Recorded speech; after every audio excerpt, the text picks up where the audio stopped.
लगातार हम 5 साल लोगों का सेवा किए हैं और एक पहला विधायक है जो हर सुख दुख में लोगों के शामिल रहे हैं। इतना ही नहीं बल्कि सड़क से लेकर सदन तक जनता के लिए लड़ते रहे। बाप ने क्या किया किसी का, इससे जोड़कर चीज़ों को नहीं देखा जाना चाहिए। प्रशांत जी पता न कहाँ जाके सो गए। प्रशांत जी तो कह रहे हैं कि हम पलायन पे, बिहार पे बात कर रहे हैं, शिक्षा पे, रोजगार पे। ये समस्या तो है, पलायन बड़ी समस्या है, बेरोजगारी बड़ी समस्या है, शिक्षा की बदहाली है।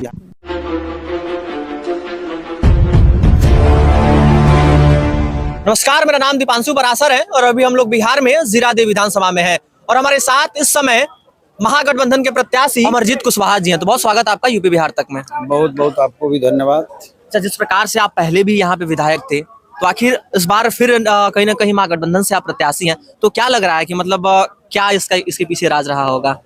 राज इसमें क्या है, लगातार हम 5 साल लोगों का सेवा किए हैं और एक पहला विधायक है जो हर सुख दुख में लोगों के शामिल रहे हैं।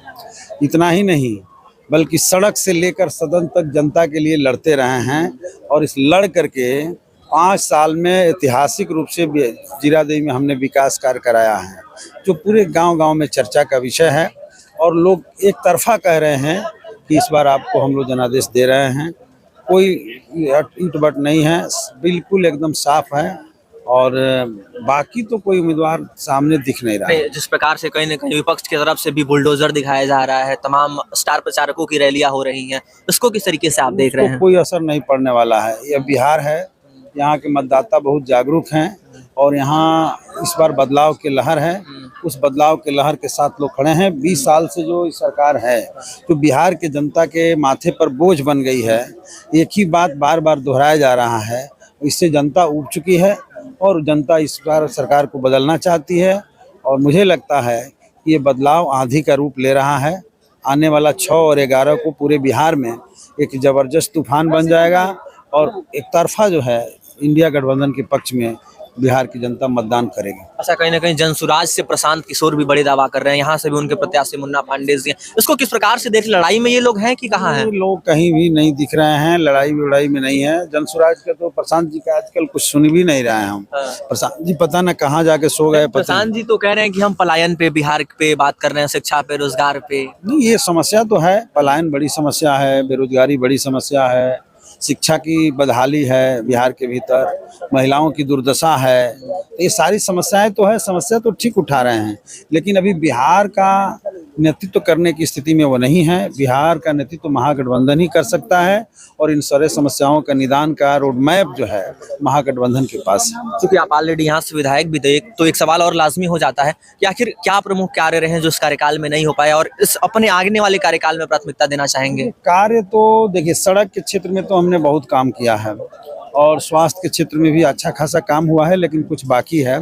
शिक्षा व्यवस्था इस सरकार का बहुत बदहाल है। मेरा योजना है कि शिक्षा व्यवस्था को दुरुस्त किया जाए, सिर्फ भवन नहीं, भवन भी बने और पढ़ाई को व्यवस्थित किया जाए। बच्चों को भविष्य जो है इससे जुड़ा हुआ है। इसके साथ साथ हम लोग देख रहे हैं कि जीरादेई में, और जीरादेई की बात करें तो जीरादेई एक ऐतिहासिक जगह है। देश रत्न डॉक्टर राजेंद्र बाबू की धरती रही है। यहाँ से बहुत लोग जीत करके गए और सब लोगों ने जीरादेई गांव का गोद लिया। एमपी भाजपा के 2-2 बार गोद लिए, लेकिन उन्होंने एक ईंट नहीं रखा। हमने लड़ करके वहां पर बड़ा सड़क का निर्माण करा रहे हैं, उनके नाम पर गेट बनवा रहे हैं और आगे हमारी योजना है कि उसको पर्यटक स्थल के रूप में हम लोग डेवलप करें। क्या प्रमुख इस बार चुनाव के मुद्दे होने वाले हैं आपके? देखिए, पूरे बिहार का एक ही मुद्दा है, बिहार के बदहाली से मुक्ति, बिहार के महिलाओं का मान सम्मान, इज्जत प्रतिष्ठा की रक्षा, बिहार में अपराध का खात्मा, बेरोजगारी से मुक्ति और पलायन से मुक्ति। अभी हाल ही में आपने अपराध का जिक्र किया, कहीं ना कहीं विपक्ष एक तरीके से और निशाना साध रही है। जिस तरीके से महागठबंधन बाहुबलियों को, बेटों को टिकट दे रही है, हाल ही में आपको पता चला होगा बगल के विधानसभा में, उस पर आपकी क्या टिप्पणी रहेगी? देखिए, पहली बात तो मैं ये कह रहा हूँ कि सारे के सारे बाहुबली उन्हीं लोगों की पार्टी में जो है, एनडीए में शामिल हैं। और जहाँ तक कह रहे हैं तो बिहार के 20 साल का ये लोग जो है उदाहरण दे रहे हैं, तो हम तो कह रहे हैं कि 20 साल का अपना हिसाब दे दीजिए। बड़े बड़े माफिया अपराधी तो उन्हीं के दल में हैं, तो इसलिए मैं कह रहा हूं कि ऐसी कोई बात नहीं है और बाप ने क्या किया किसी का, इससे जोड़कर चीज़ों को नहीं देखा जाना चाहिए। आज सब लोग जो हैं हमारे समाजवादी विचारधारा के लोग हैं और सब लोग जनता के हित में मुद्दों पर लड़ रहे हैं। अंतिम सवाल एक और, कि बिहार में चूंकि युवा की स्थिति बड़ी बदहाल मानी जाती है, तो युवाओं के लिए आपके आने वाले 5 साल में क्या विशेष रूप से मतलब किस कार्यों पे बल देंगे? देखिए, हमारे नेता महागठबंधन के तेजस्वी यादव जी ने साफ तौर पे कह दिया है कि बिहार के हर घर में एक नौजवान की नौकरी दी जाएगी। ये बड़ी बात है। इसके साथ साथ बिहार के में कोई इंडस्ट्री नीतीश जी के सरकार में, भाजपा के सरकार में नहीं खुली।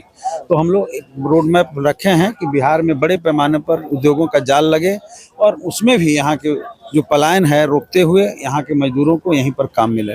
एक भी चीनी मिल उन्होंने नहीं खोला। इन सारी चीनी मिलों को चालू करें, जिससे मजदूरों को काम भी मिलेगा और किसानों को भी आमदनी बढ़ेगी, उनके उत्पादन बढ़ जाएंगे। ठीक, बहुत धन्यवाद। धन्यवाद।